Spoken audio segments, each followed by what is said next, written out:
Hello YouTube and welcome to MIG Welding in the Wind.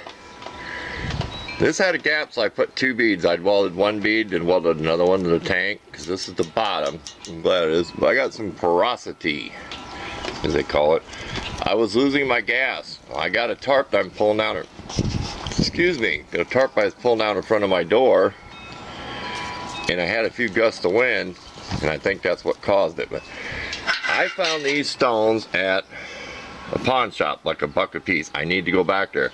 These are very good at smoothing welds. I mean, it almost polishes the metal.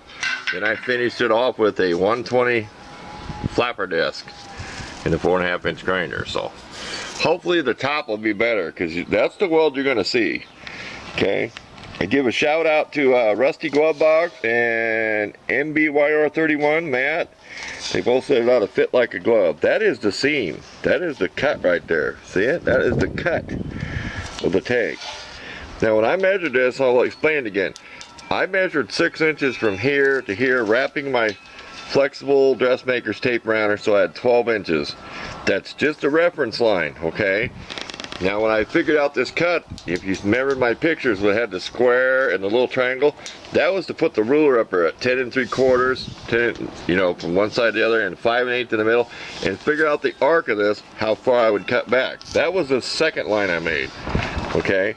So I'm right on it. This can be ugly. Not too many people are going to see that unless they walk around and look at the stove. The top, you'll be seeing it just like this. So we're going to do extra special care. One stove I made, I brazed. I don't want that. I don't want anybody to see brazing in it. I want to see steel if the paint burns off. So stay tuned. This will probably be more pictures than it will be talking. That's why you see why I use a 2 inch angle iron.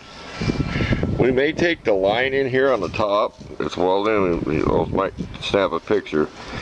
There's that groove where I might take a little cutter blade and put that line back there. It looks good. But less talk, more work. It's 2.5 inches from the top, which is 2.5 inches to here if you measure down, because I had this 2 inches and it didn't look good. It looked too far up this way. So I'll have some pictures snapped. Stay tuned. If I don't come back for one little clip, thanks for watching. Okay, one last clip before we leave you in this episode. Here's the top. I can do a little bit more. There's a few pinholes. You can see where the pencil stops. It's just a stove. And I'm not bragging, but this is less than a 1/16 of an inch off from here to here. It's like a 30-second, a little more than a 30-second off. It's a little bit lower on one side. That's from the top of this to down to here. So it'll look straight. And here's what this side looks like. Not perfect. And I took a picture. This is nothing done to it. You'll see a picture of that.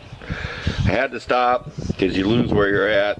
I hate starting and stopping. That makes your biggest mess. That's what gives you those holes. Even though when I start, I try to weld back where I stopped and take off again. I haven't perfected that yet.